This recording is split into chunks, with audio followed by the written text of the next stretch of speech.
Space, the final frontier.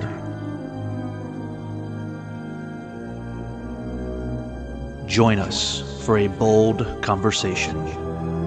Our prime directive? To recap our favorite Star Trek shows, both new and old. To engage in debate about all things Trek. Prepare to energize with phasers set to stun.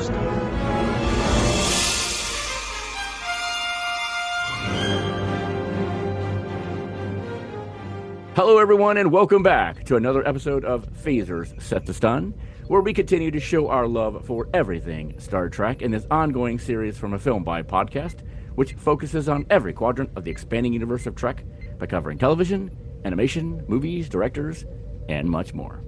Plotting the course, as always, is your core Trek crew. I'm David Burns. Oh, I'm Wayne Whited. And I'm Scott Hoffman. Nice, guys. Nice. I him the finger. Bunch of newbies. Goodness. I was being polite, Dave. All right. Red alert, lower deckers. This episode is full of spoilers, so if you haven't seen it, please go do so, and then come back to join us. We will be waiting, I promise. This episode is going to be Klingon as hell, as we are discussing Season 5, Episode 4, A Farewell to Farms. Written by Diana Tay and directed by Megan Lloyd. Guys, we get a very unusual opening credits sequence for this series, a much more theatrical one, in my opinion. That sort of feels like Star Trek Insurrection's opening, in my opinion. Oh, yeah. We also get some focus on the side of the Klingons we have never seen. But before we dig into all of that, Wayne, tell us what this episode is all about. On the planet Kronos, Ma, a Klingon lower decker who was promoted to captain and then demoted back to lower decker, is in disgrace after his crew had mutinied against him. Ma works to find a new place in the universe and with his family business, with a little help from Mariner and Boimler. Meanwhile, on the USS Cerritos, Dr. Miglimu gets a visit from his fellow Cloacan food critics, a highly regarded position in their society, who seem to have it against the doctor and find his cooking to be a disgrace. Two different stories here. Complete opposite Two very ends of the different spectrum. episodes. Yes. Yeah. Two completely different. I have to say, Ma's story, it's sort of like Worf, you know, in the fact that like he's following his own path, which is really not the Klingon way at times. It's his own way, which I really, really like that about this episode. Yeah, I felt the same way. Exactly. That it really reminded me a lot of Worf. But I really liked this episode. I wasn't sure. And, you know, that's saying a lot because I'm not a big fan of the Klingons and their episodes. But this was a really good episode, and it felt very cinematic, you know, that especially with that opener, which I loved. I love when shows do that anyways. Create, you know, different types of title sequences or does their openers different. This was perfect. But it was a great story. I actually enjoyed both storylines this time. I did too. And, you know, Wayne, I think you and I kind of mentioned a little bit, that opening score was amazing. Oh, yeah. We don't talk enough about the music. Chris Westlake, he is phenomenal. He's done such an incredible job over these last 5 years. They need to put more out on as a soundtrack for us to get. Yeah. But this episode is a great example of what he can do. Is beautiful. Well, and Dave, like you said, like the look of this, I think Megan Lloyd needs a lot of praise for this one. Yes. Because it's gorgeous to look at. Like, going back for a second viewing, I devoured those opening sequences and the fight scene toward the end. Yeah. Oh my God, the fight choreography, the movement, it's just phenomenal. Yeah. So much beautiful animation in this one. Yeah. So I thought the same thing. There's one shot that was in that opening sequence that just blew me away, and it's that where the sunset is going down. I knew exactly what you were going to say. And Ma is like doing his chores, and he throws the communicator because it goes off, and he's getting pissed off, obviously. Yeah. Dude, that shot was incredible. Yeah. I know it's animated, but like the cinematography in me, the photography in me is like, oh my God, that is incredible. Yeah. Yeah. It's beautiful. Yeah. And the whole episode was like that. And Wayne, just like you, I enjoyed both stories going on here. I mean, I was really, unlike you, I don't like a lot of Klingon episodes. Sometimes I find them a little dull, but this one was fantastic. I was totally pulled into the story. Yeah, I love Klingon episodes. I'll be on the other side of it. I think they're interesting. They're exciting. There's a lot of like, I guess I'm right there with Boimler.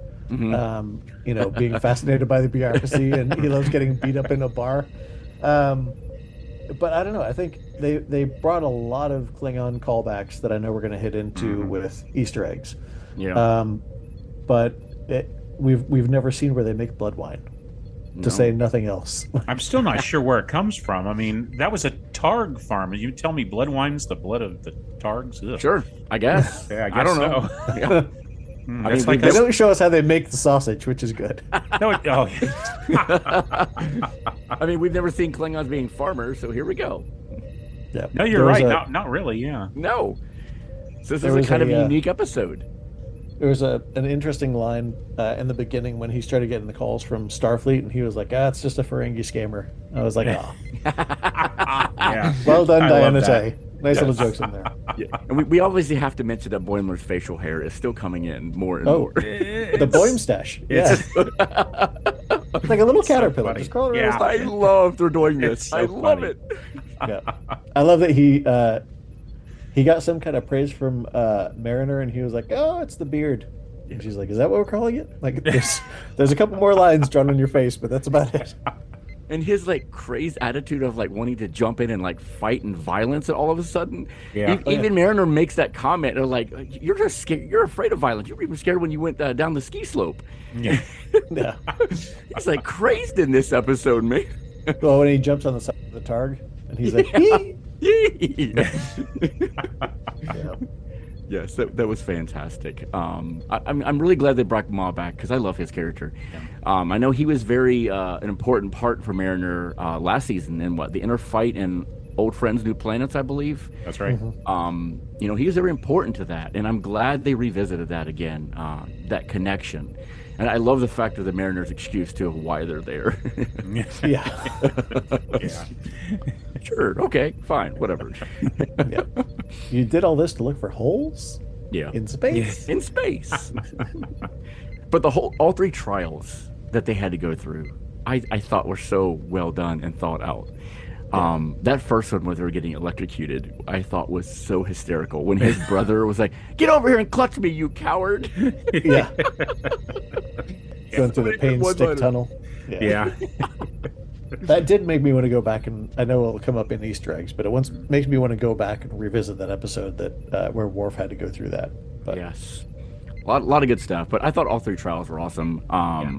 Especially the final trial, which, you know, we kind of touched base on that a little bit already with the choreographing and the fighting and the violence that was in this episode. Yeah. It's like, holy crap, okay. Yes. And animation. Yeah. Right? Yeah.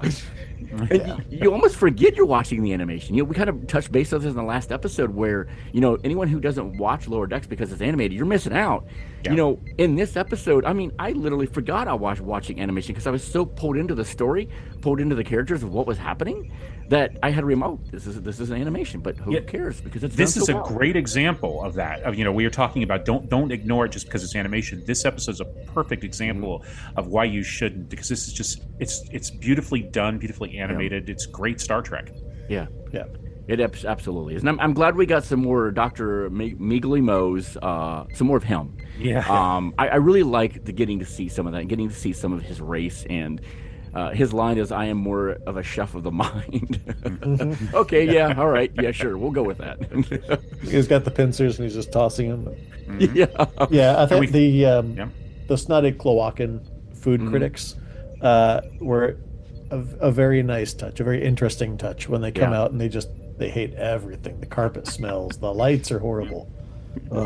It's an interesting concept too. You know, we really, after 5 years, really hadn't learned too much about him, and now we've got a name for his race. We've got their beliefs and the ideology, and you know how they revere food and cooking and stuff, and I love that. I mean, it's interesting. It's something that's never been done in Star Trek, and it was hilarious. I mean, that's all that storyline really was for this episode. Is the main story was the Klingon one, but it was just for humor. But it was very well done, and it was funny. I mean, they did the job. Yeah, you needed that lighthearted story a little bit. What's going on with the Klingon? So I guess that's why they put that in there. Yeah.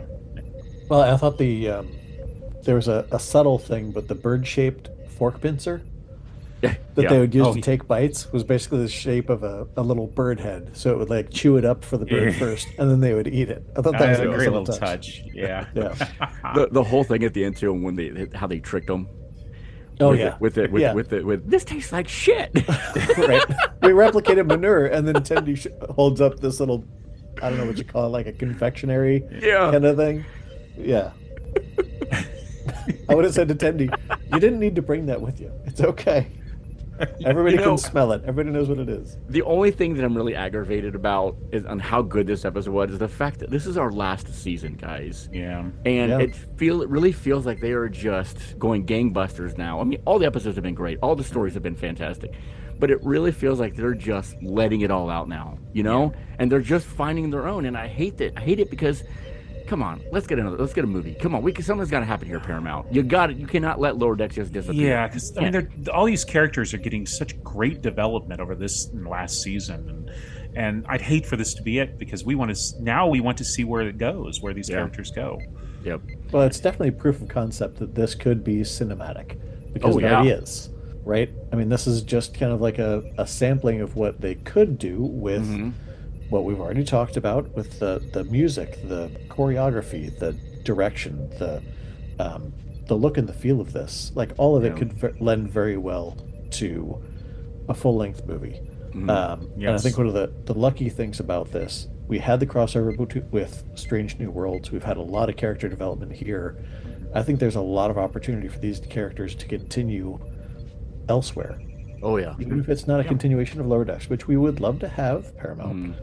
But if it doesn't make it there, at least we know these are characters that we can come back to in some form. And if they can resurrect this at some point in the future, I think it'd be a very smart idea. Yeah.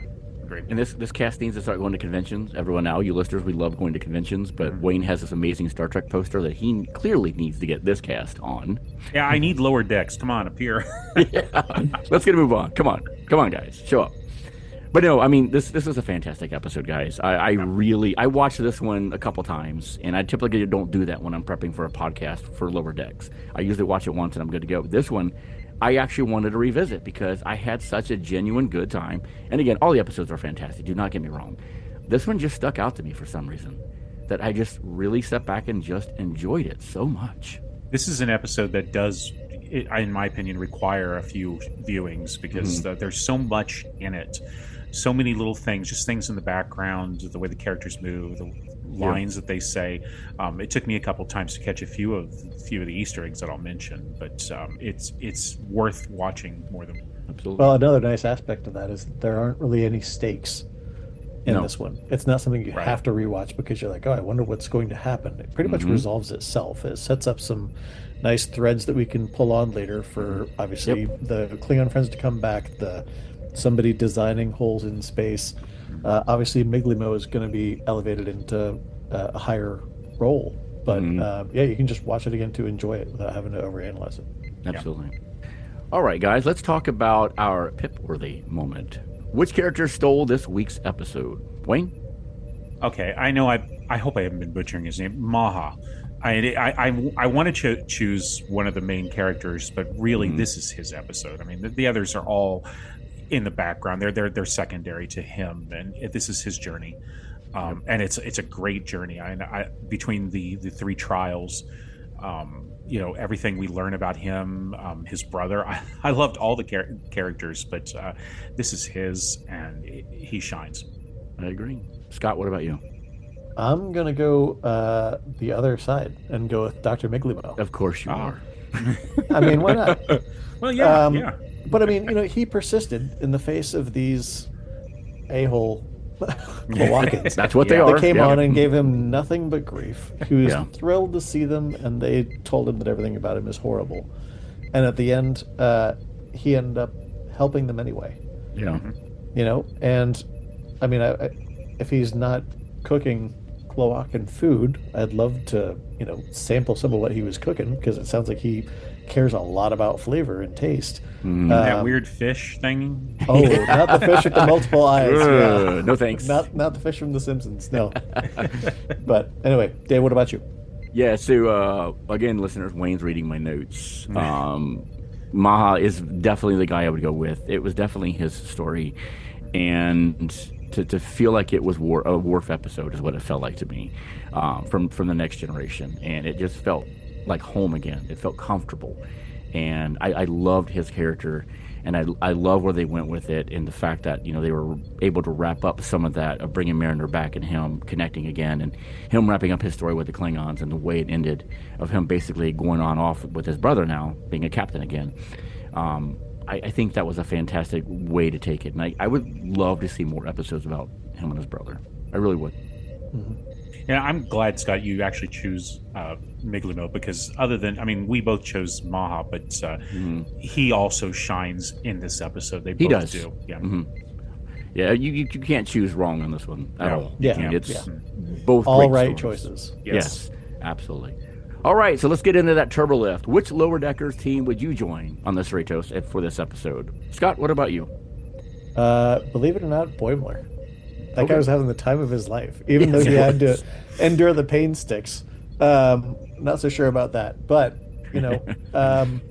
he was having a ball. He was soaking up so much of the Klingon culture, which is also a bit funny because Riker, I would say, is the one who has had kind of the crossover taste of Klingon culture the most from TNG. Yeah.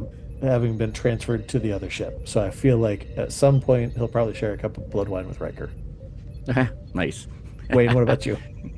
Well, it was either one of those two, and since you chose Boimler, I'm going to say Mariner. I'll be right alongside you, just because, as I mentioned, I'm not a big fan of the Klingons, but this episode I really liked the Klingons and being there on Kronos, having the fun, which it looked like a lot of fun, and seeing everything. That's where I want to be.